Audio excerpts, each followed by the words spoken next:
And we're back.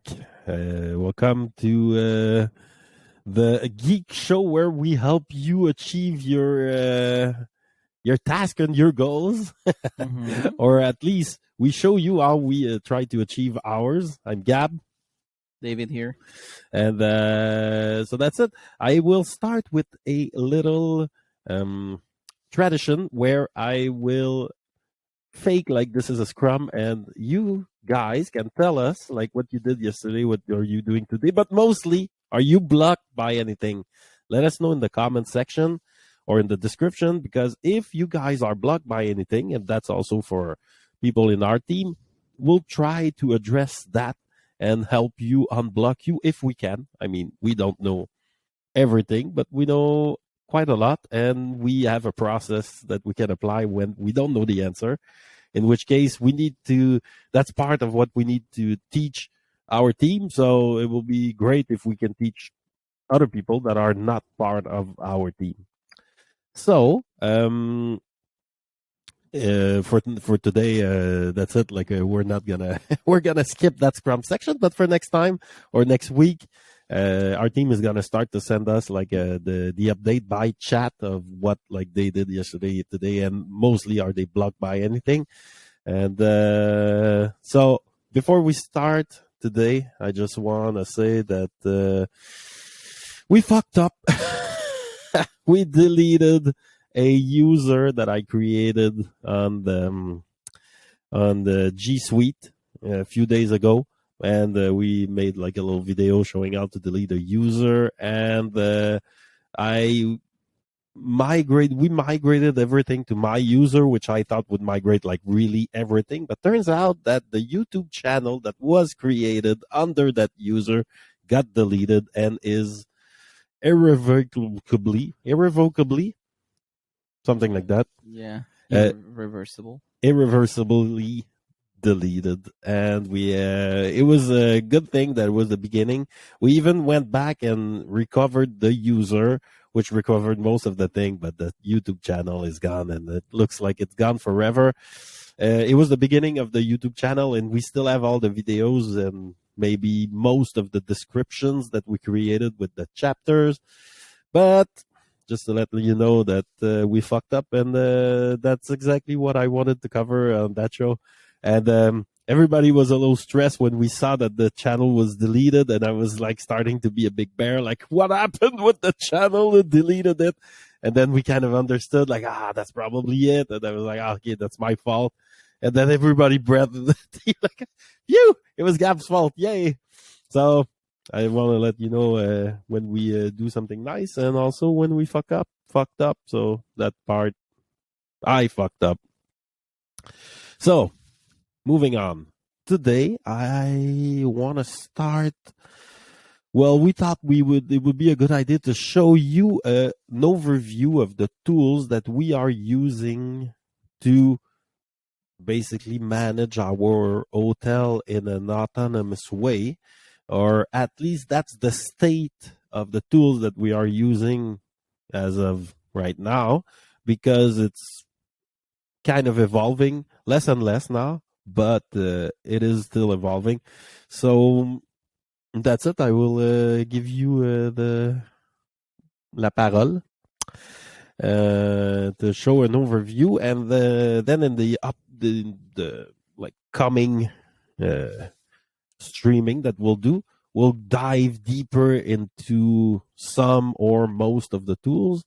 But for now, I think an overview is needed.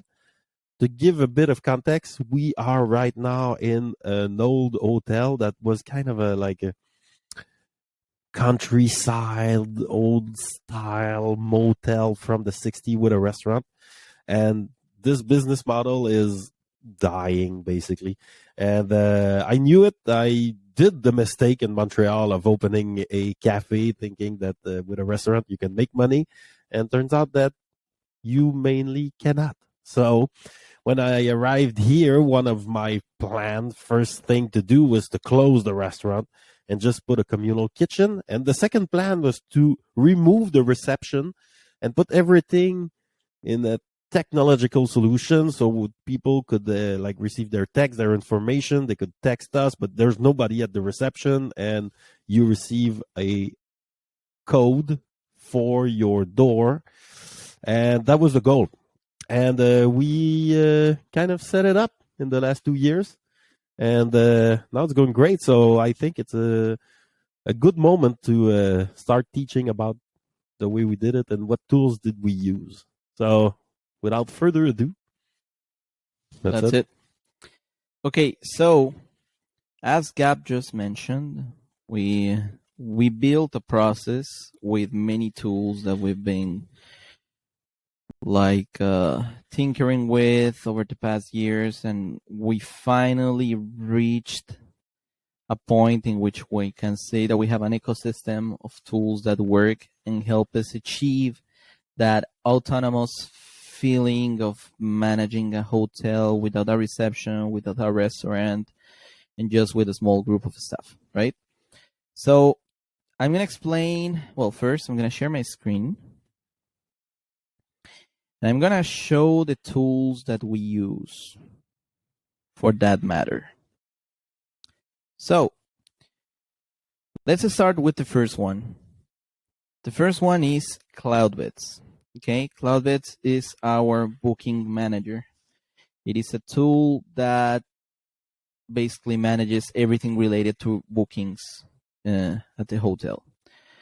You can create, modify, and cancel reservations. You can set up the pricings for the listings. It lets you see in a visual way through a calendar how the bookings are distributed by dates and by length. It is also connected to our website via booking engine that allows people to book directly through ourselves, like through our website. And also is connected to OTAs, which is online travel agencies such as Booking.com and Airbnb. There are other platforms that people use to find hotel rooms. And CloudBeds is also connected to those ones so that people can book rooms on them as well. You can also assign rooms to be cleaned. There is a little housekeeping module embedded in CloudBeds, and it also has all the customer data, like a CRM kind of database that you can use for doing marketing, content, and blasts. Yeah, a CRM is a customer relationship manager, and it's a way to keep track of communication that you have with your clients and hopefully get a few sales out of the process. That's it. So here on the left part, you can see there is like many tabs that are first the dashboard. You can see the reservations that we have for the day, the arrivals, departures, stayovers, which means people that are currently staying at the place, and in-house guests. The difference between those two is in-house guests, it's only the people that are marked as checked in, and stayovers are both the check-ins and the in-house people. But they are basically people that are staying in the same place. You also got the calendar. Like I mentioned, it gives you a visual overview on how the reservations are distributed by date and by room. You also got the reservations chart. It's basically a database of the reservations that we have with all the information, the price, dates, etc., and source for sure. And then it's the rates availability, which is where you set the prices. This is a little bit more complicated. We'll go in more in depth like on another video. You got reports, financial reports, stay reports. It even has a thing for the police that I hope we never need to use, but maybe we will need to. And the housekeeping module, which is what we use to mark rooms as clean or dirty and assign them to different people. Like, for example, right now, room 41 is dirty, and it was assigned to Priscilla to clean. And finally, we got Pi, which is our price intelligence engine, which is our automation tool. What it does, it's try to modify the prices automatically in a way that makes sense. You can set up a group of rules, something like when it's almost empty, lower the price. When it's almost full, raise the price. That's like the the concept around it. And I think that's it for CloudBeds. Do you want to add anything? No, CloudBeds is basically our, how do you say, like chef d'orchestre. It's connecting the dots. So it's connected to all the travel agency, online travel agencies that we have, like Booking, Airbnb. So it also is what we put on our website. So there is like a special page that is for us, that when people click on book now on the website, it brings them to a CloudBed page. So let's say they book on the website, then it becomes block on booking.com. It appears in the calendar. So I can show it real quick so that people know what we're talking about. Yep. This is our website, auberge.com. When people click on Réserver, it drives you to this website. Like, this is connected to CloudBeds, and people can choose a check-in and check-out date, and the system will show them all the available room types that we have for those dates. They choose one of them. I want one room, 2 adults, 0 children, one room of the standard double one. I like that one, looks nice. Then I click on book now on the right side. Then I put my information and my payment method and complete reservation. That way the reservation is created directly to us. So traditionally in an hotel, you would arrive, they just take your card, like the info, but you normally pay at the desk. But here there's no desk. Right now we're even having problem with the fact that we have a room that looks like a reception. It's the old reception, and people are still looking for somebody to pay or to ask questions. We don't have that here, and we will never. So that's it. We just, like, when people enter their payment, well, here it catches the payment. So when you arrive here, you paid. You can just go to your room and enjoy your stay. You don't need to talk to anybody. Some people don't like it because they like to go and ask stuff to a receptionist, and I get it. Why Google the distance to Baie-Saint-Paul when you can ask a human to Google it for you? But sadly, this is the world that we live in now. Reception costs a lot of money, and people want a cheaper room. So that's it. Yeah. So yeah. Go. Now you're talking about, okay, how do people communicate with us, right? Because they can't talk to us if they see us. Like, if they see, hey, do you work here? And for sure we're gonna be like, yes, how can we help you and everything. But as Gab mentioned, we don't have a reception, so people still need to find, like, they need a way to communicate with us. Okay, there are 2 tools that we use for that. One is Akia and the other one is Zendesk.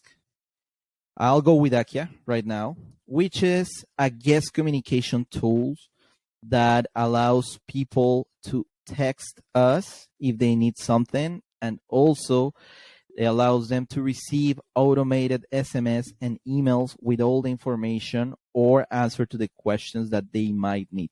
So the way it works is, someone books a room through CloudBeds or through Airbnb or through Booking.com. Then on the day of the check-in, they receive an automated message. I can, for example, show you an example. Say a check-in. I don't know. I need a check-in. That's it. This is a good example. So this customer arrived on the day of the check-in, which was the 2nd of January. They received the automated message with all the information that we think they might need, such as the check-in time, check-out time. We put it very big, like, there is no reception. If you need help, just write to us. Room number and check-in instructions, which is like, to enter the room, does he have a key or is it a code? Where is the code and where they can find the key? There is also the Wi-Fi that everybody always asks for. It's also written there, and an assistance number they can call to in case they have any questions. Finally, in the check-in message that they receive, there is a little link, which is a brochure. It looks very nice when they click on it, and it gives all the information, as well as even more information regarding where Can I find where can I eat? If you don't want to use the kitchen, there is a dépanneur, there is Auberge l'Authentique, there is Bay Saint Paul and La Malbaie. All those informations are contained in this little brochure that they also received. Now, this one specifically is by SMS, but they also receive an email. So every customer that books a room at the Auberge de Aïeux will receive an SMS and an email on the day of the check-in at 2 p.m. That's how we have set it up right now. The email looks like this, normal email template with a big, big thing that says reception is autonomous. There is no receptionist. Check-in is at 4. And if you need help, there is this number. Wi-Fi, and then all the reservation information.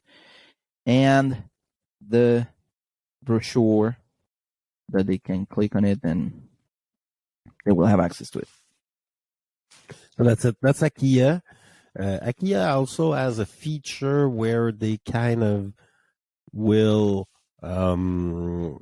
try to understand the question and automatically answer. For example, what's the Wi-Fi? It will answer with the Wi-Fi. At the end, there's also automated messages for people to give us their review, like what you think, like did you like it, did you not like it, and the people kind of chat with the Akia bot, and it has been very helpful to get the people's review of what we could improve, and so yeah. Also, Akia is connected to CloudBeds. CloudBeds has a thing called an API, Application Programming Interface. You can see it as a plug for other tools to be connected to CloudBeds. So booking Airbnb and Expedia are three, but Akia is another example of a specialized tool that can be connected to CloudBeds. So that's it for Akia. Then we are in the process of changing the locks. We haven't changed all of them because that's quite an expense. So I think we changed like maybe 30% of the locks, and we're slowly advancing. Akia will change the lock number access code automatically, more or less, at a specific time of the day. So then the people who checked out at some point, the code doesn't work. The new people who come in, they receive the code with SMS. That's their code, and it's going to be valid for the length of their reservation. So I don't know if Remotelock has a dashboard or not, but it does. It does. So the way it works is CloudBeds is connected to Akia, and Akia is connected to Remotelock. Unfortunately, there is no direct connection between Remotelock and CloudBeds. But I actually don't care because I think it works pretty well, those three apps connected like linearly. And that's it. So Akia is connected to Remotelock, and the way it works is Akia receives the reservation info from CloudBeds. Someone booked. CloudBeds sends that to Akia. Akia sets up the automatic email and then instructs Remotelock to create a room code. And then Remotelock gives that code to Akia, and Akia sends it on the SMS. So they are pretty well connected between them. And yes, so to answer your question, Remotelock has a dashboard. You can connect with this URL, connect.remotelock.com. There is an account. I can create an account for you. That's it. And then you will see the dashboard like this. You can see the graph of how many people are using the logs and how many times they're opening and closing it. I don't really care about that, but I do care about the power ratings.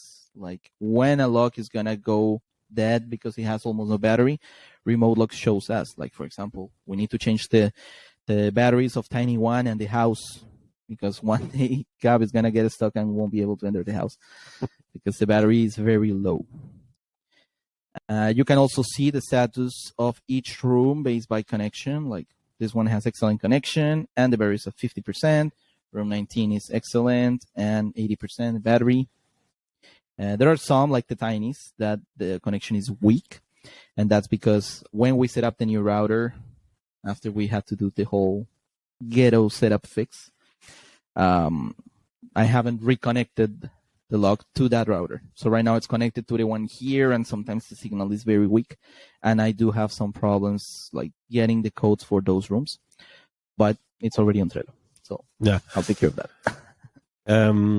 So Remotelock they have a few locks that you can choose from, and it's quite expensive. So in an hotel like here with 55 rooms, it raises quite a bill, but we can still put in the description an example of the locks that we use here, and it's about like what, $500. So each lock we use, with Remotelock, we use an integration that is called, it's like a type of technology, I guess, Connect by August, which is, if you go to devices, integrations and devices, there is Connect by August, which is the technology of the locks, and there are only like two. And the model that we're using out of those two is the Yale ERL 216. This is the lock that we use, and it's around, as you can see here, 243 USD, which translates on 330, 350 Canadian. Yeah. So something like that. To buy a few, it's an expensive pivot, but to be honest, compared to the price of having a reception, like 16 hours a day or 24, depending on where you are, it is cheaper. So that's for our locks and our lock system. There's something else real quick. So here you can also see the guests that we have that have a code. What is their code, and when does the code start and end? If you click on it, that's it. You will see the customer, and you will see the start date and the log that they have access to. It's important to know that there must be a little tick next to the room, because that means the code was successfully created. When it's not green, it's because something is wrong with the code. 99% of the times it's okay. Actually, as a funny fact, Gab and I had a lot of discussions before, because when we first implemented Remotelock, it was not working very well. People were always like, oh, my code is not working, and then I had to go there, and it was true, like Remotelock didn't send the code to the lock.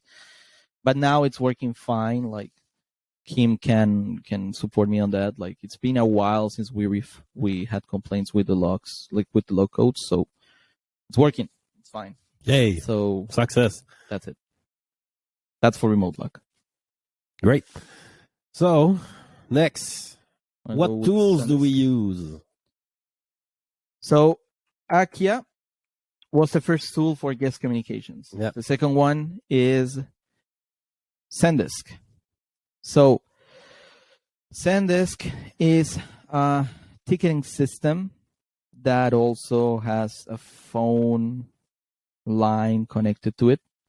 So when people call us, they are actually calling Zendesk, and then Zendesk connects the call to us either by ringing in the browser or ringing in our phones, so that someone calls, then it starts ringing there, or then it forwards to our direct phone. We can set it up in both ways here, via browser, via phone. And then we talk to the client, and everything gets recorded. So the client hangs up, and then a ticket is created, which is, what is a ticket? A ticket is a ticket. So a ticket is a tracking tool. So basically, a ticket needs to be resolved. The goal with the ticketing system is to have none. Okay, so tickets have to be resolved. How do you resolve a ticket? Well, there is a inherent task or communication attached to the ticket. So, for example, somebody called, they got their answer, it creates a ticket, but then you close it. Like the client got his answer, leave a little note, close the ticket. But let's say a ticket is like, I want a refund for XYZ, as you said to me that you would do, and you told me to put it in writing. So here's me asking you for a refund in writing. Well, then you cannot close the ticket until you issue the refund. So a ticketing system is a way to keep track of communication tasks. So you can see it as a task, but related to communication. The goal is to keep those tickets all solved, 0 ticket, but it's hard to reach. Let me tell you that. Yeah, like right now I have like 10 tickets pending for myself. But yeah, just to complement what Gab said, someone called, it creates a ticket, we can listen to the recording, and in this example, we, as Gab said, we put a note about what the call was about, and then we click on close if there is nothing to do with that, or pending if there is a task tied to it. So there are 3 status: open, which is a new ticket basically; pending is something we're working on; solved, something that is done and we just archive it. And so that's for the phone. Like a phone creates a ticket, but also emails create tickets. Our email, our Gmail, it's also connected to Zendesk. So whenever we receive an email, a ticket gets created and we treat it in the same way. And that's it.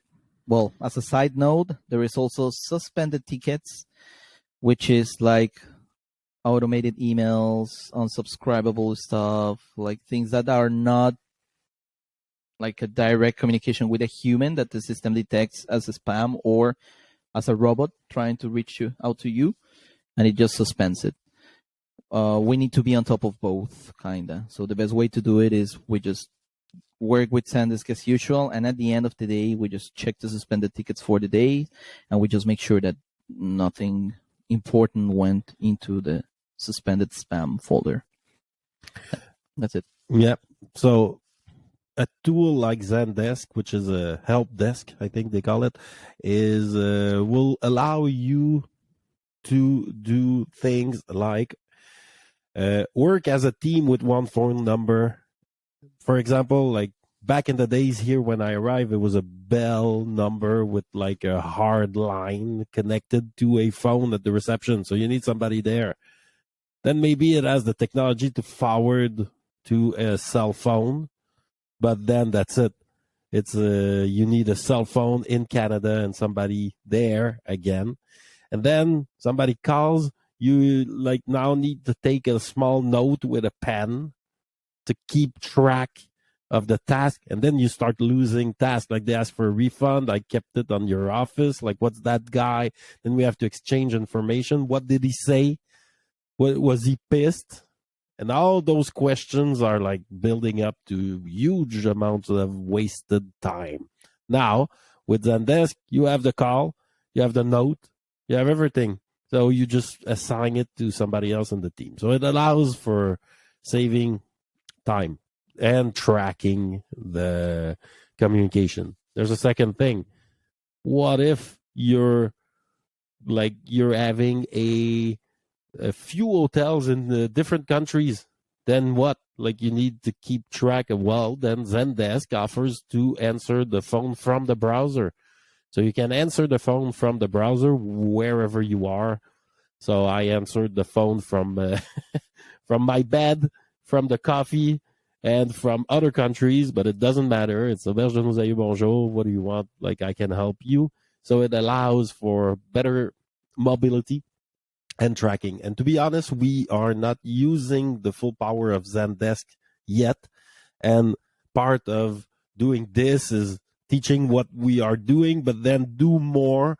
And there are all these like triggers and actions or macros or tags that you can assign. And then like, because not all clients are the same. Some want an information, but some want to reserve the entire hotel. So they shouldn't be treated the same way. So then you have a CRM and you have like all these tools. It is also quite an expensive suite. Zendesk, how much do we pay per month? It's like $100 per user. $100. So we got it down to one user. This summer we had 2 because we were like 2 answering the phone because the phone just rings all the time. So $200 per month during the summer. Now we just share one user. It's expensive, but it's worth it. And down the road, we will use it more powerful. So that's for Zendesk. Anything to add? Yeah, well, right now we have the cheapest tier of Zendesk. It's Zendesk Team. Then there is like Zendesk Plus and Zendesk Enterprise that has even more features, which most of them were around the fact that you can automate stuff. So you can see here there is macros, there is triggers, there is views, and then that's where we need to later step up our game and do all of this in a way that we can all work together without stepping on our toes. Basically. Yeah. We automated the process up to this point, and we're quite automated, but we'll automate it more. And like those will come in handy for that. That's it. So that's about Zendesk. I think we pretty much covered everything about it. Now let's talk a bit about our OTAs or online travel agencies. So right now we're using two, which are Airbnb and Booking.com. There is a third one, which is Expedia, but Kim can also support me on this one. We don't like it. It sucks. Like, I don't know why. Like, well, we discussed this already, right? In another video. Like, yeah, we did. Expedia, it's a big thing that bought many other OTAs, and now it became Expedia Group.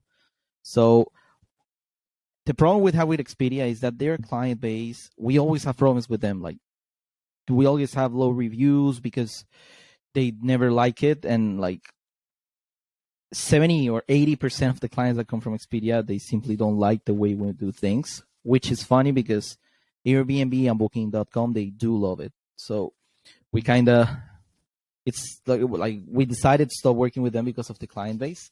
And there is something else to add, and it's the fact that they pay us a month later after the reservation. They have a weird invoicing setup in which we need to invoice them once per month till we get the money of the reservation. So it doesn't really help with liquidity, and it just makes things more complicated. Third of all, their commission rates are the highest. They charge us a whooping 20% per reservation, which is a lot.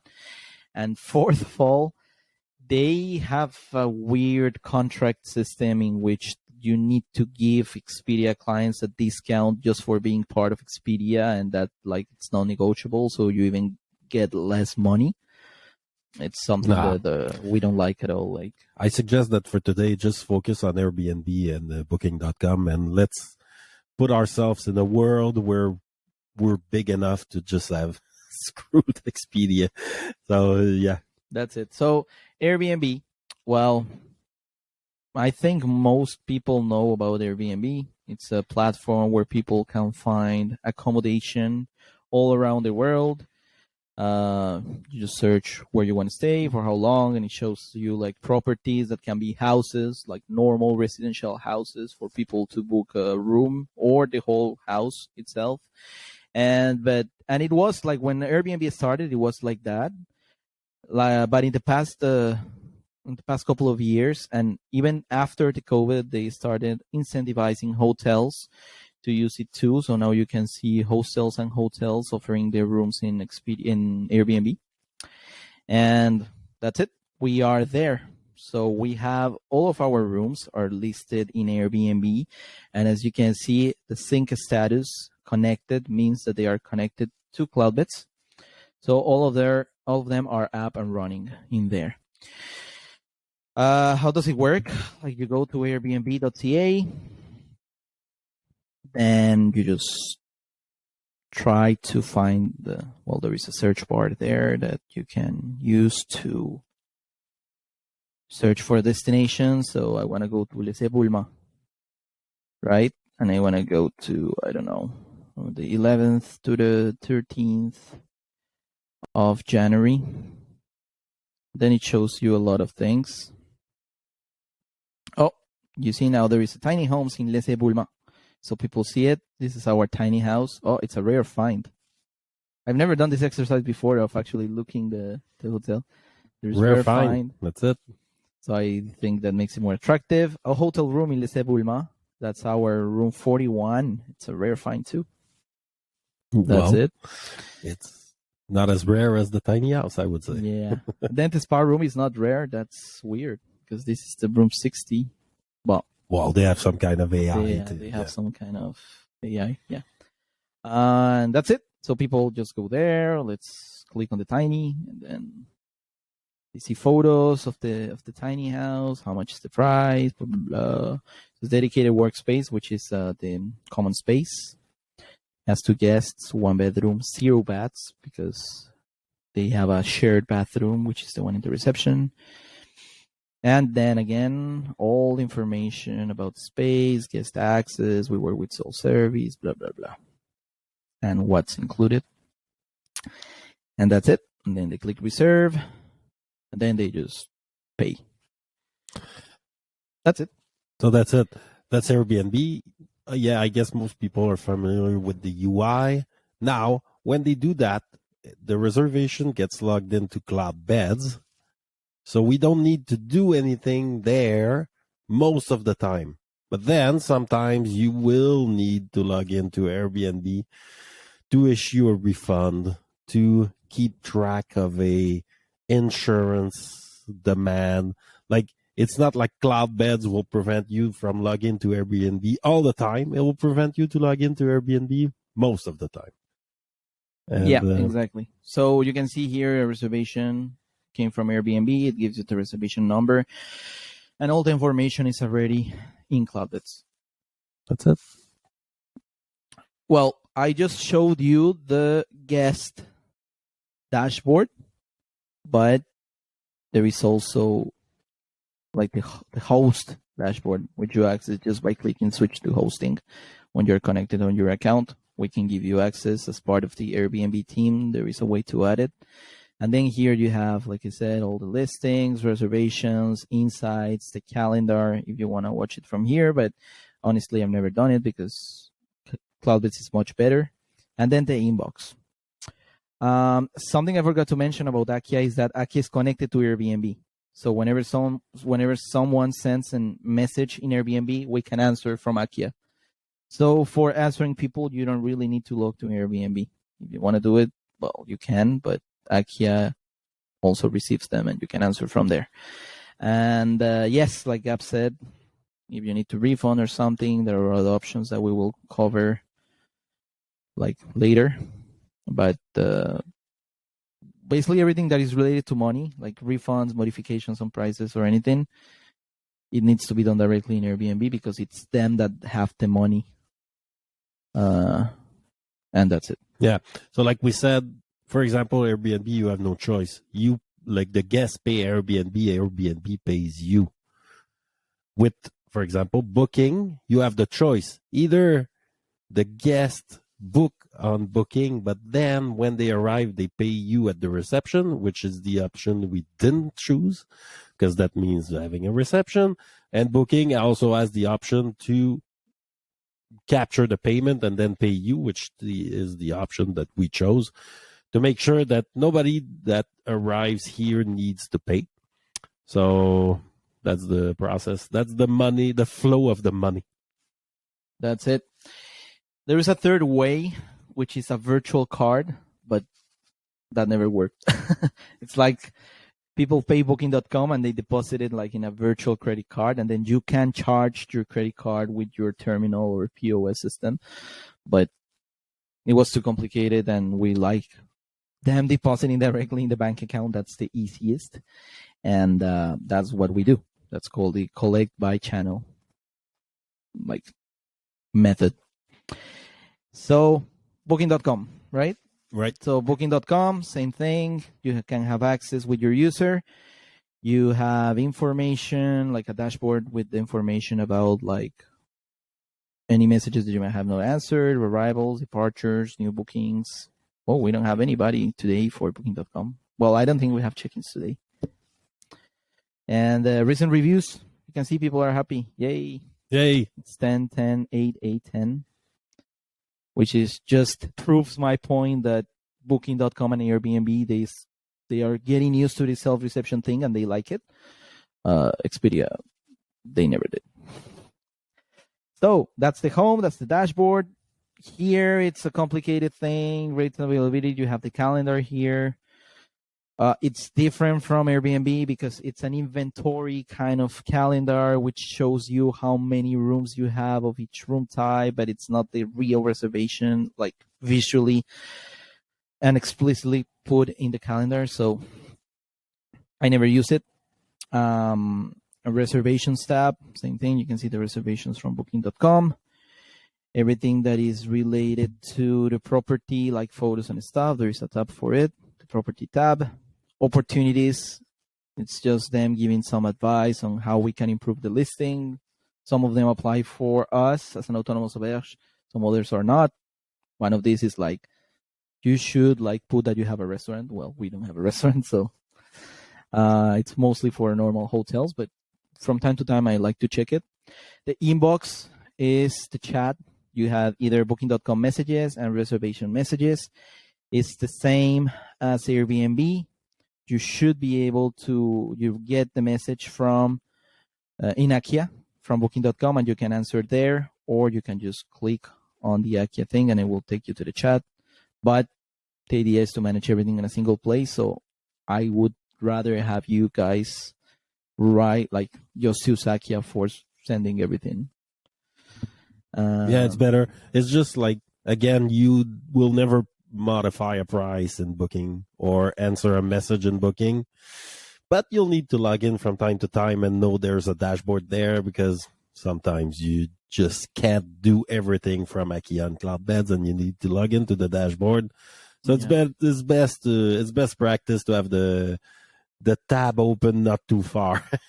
Just see, like, is the data properly synced in? Do they wrote to me and I missed it? It's good practice, but that's not where you modify, create reservation or anything like that. That's it.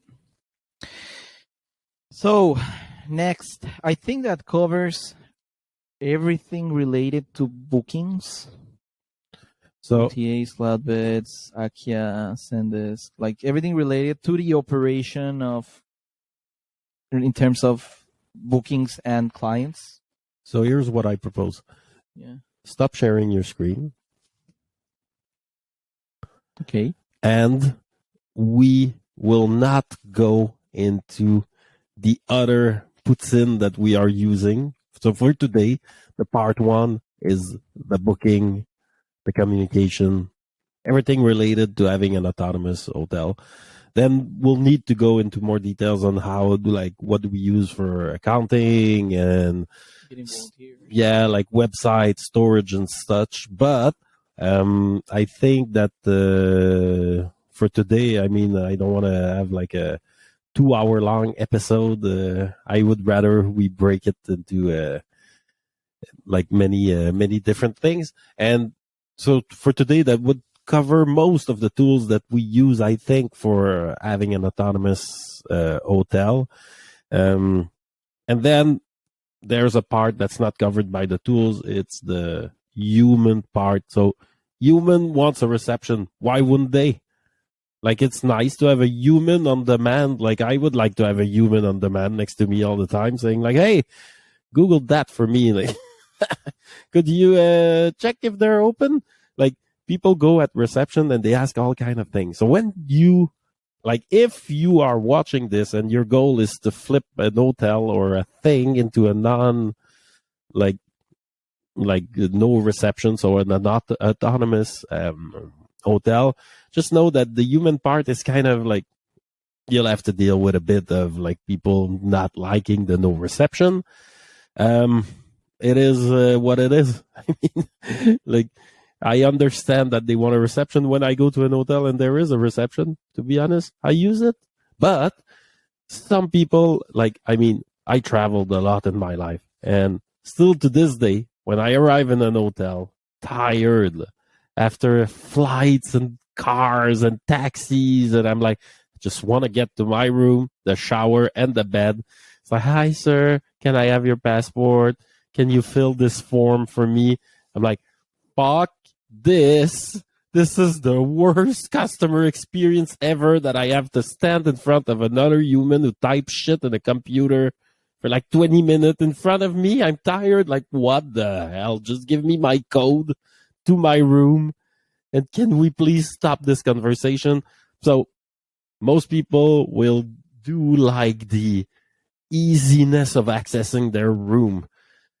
So you can try to focus on that, because the part where they don't have a human like to go and ask for shit or say like, oh, like, can I get like a fourth towel because I really like to dry my feet, that part they won't like it. And also, like, we try to cover as much as possible without a human being present. So like for extra towels, we have like a little drawer of towels next to the old reception. Like, take a towel, please. Be like, please don't take 10, which some people do. Like, if you need extra toilet paper or anything that you need, it's there. So then that covers that. And we try to cover as much as possible. And we still have to improve it. I mean, the communication would be key there, like having them to have their answer to their question as much as possible written on the wall. So on the wall of their rooms or on the wall of what used to be the reception. But to be honest, we kind of like had to deal with a bit of stress and like pushing back from people a bit, but it's still worth it, because I have some friends who own an Auberge and they just want to sell or burn it down because they can't take it anymore of people like going there and asking questions. And so there's a human part. And what else? But apart from that, it's been a cool experience, and I would never go back. Yeah, I mean, like, me personally, like, I live this whole journey, like the whole clients asking for stuff and me needing to go at 12 at night, go turn on a heater that was just off and the client didn't press the on button. So, but I mean, that was good data that helped us build the process that we have right now. And I'm pretty proud of the process that we built. It works. For sure, there's been challenges, but right now I think it works for everybody. Like, imagine we can have someone that manages all the guest communications remotely. Kudos to Kim. Yay. Because yay, merci Kim. Like before, like a year before, that would have been like, how? Like, it's hard. Like, people want someone here and they need to talk to you face to face. And now we reach to a point like, hey, it's not needed. In the end, it's not. Like, she's managing everything regarding the communications. Whenever clients need something, she just gives it to them or gives them the tools or the information so that they can do it by themselves. And that's it. So it works. I like it. Yeah, it does work. And now we have like a room in the hotel, which used to be the reception, where people are drawn to, because that's like kind of the room with two big windows, and it's kind of like that's where we should go when we arrive. And now we have like a architectural challenge on what we do with that room, because people are drawn to it. But it's like leading to the communal space. It's kind of like, oh, there's nobody here, maybe there, and they arrive and there's a communal kitchen. And it's funny because also the clients started to, like many clients, they like it. So they see somebody who's kind of lost at the reception, and they go help them. Like, hey, how is it going? Are you arriving? Yeah. Like, did you receive an SMS? Yeah, I didn't read. Ah, okay. Well, if you read it, you'll have your room number. Access code and everything's there. Ah, I should read it. Yes. And oh my God, that is a thing though. People don't read. So as caps locks as possible, you can put things that are important, like hours, access to the room, and code and Wi-Fi. It's just insane. Like, people receive a text, they see a bunch of text, and they're like, when you send me an image, I'll maybe check. But for now, I won't read. So that has been a challenge as well. We're like, this, it's written right here. Oh, yeah, right. So, so there's a bit of like UI, UX challenge that we live, but I'm also quite proud of the process. And let's take this opportunity of talking together every morning to improve it as well. Sounds good. Perfect. So next time we'll talk about other tools that we are using. For example, accounting. How do we do the payroll? How do we manage our documents? Well, that we did show a little bit the other day. But for now, that was covering an overview of every tools that we have to have an autonomous booking. And that's it. See you another day, my friend. That's it. That's it.